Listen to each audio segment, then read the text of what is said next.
আসসালামু আলাইকুম প্রিয় শিক্ষার্থী বন্ধুরা, আজকে ছোট্ট একটি ক্লাস নিয়ে হাজির হয়েছি। তো চলো কথা না বলে আমরা আজকে বোর্ডের ওই প্রশ্নটি সমাধান করি। আজকে যে বিষয়টা আলোচনা করব সেটা হলো বাইনারি বিগ। বাইনারি কিভাবে সহজে সমাধান করা যায় সেই বিষয়গুলো আজকে আলোচনা করব। আমরা আগে নিয়মগুলো একটু বলে নিই। যদি উপরের সংখ্যাগুলো ছোট হয় তাহলে উপরের সংখ্যার সাথে 2 যোগ করে তারপরে নিচের সংখ্যাগুলো বিগ করতে হবে। এটা হলো বাইনারি বিগের নিয়ম। আর যদি উপরের সংখ্যা বড় হয় তাহলে নরমাল বিগের মতো আমরা বিগ করে যা পাবো তা লিখবো।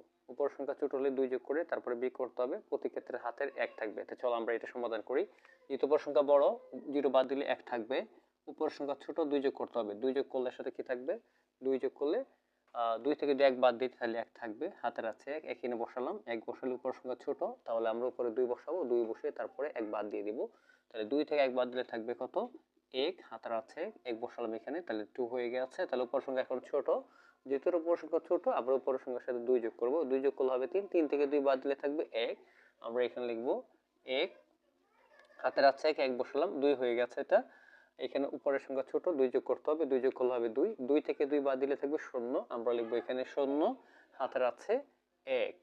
যেহেতু হাতের 1 আছে, হাতের 1 যদি এখানে বসাই তাহলে 1 আর 1 2 হয়ে গেছে।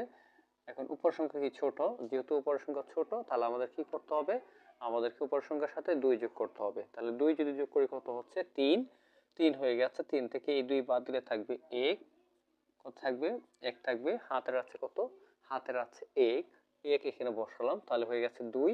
উপরের সংখ্যা 0 অর্থাৎ ছোট, তার মানে 0 এর সাথে 2 যোগ করতে হবে। 2 যোগ করলে হবে এখানে হবে 2।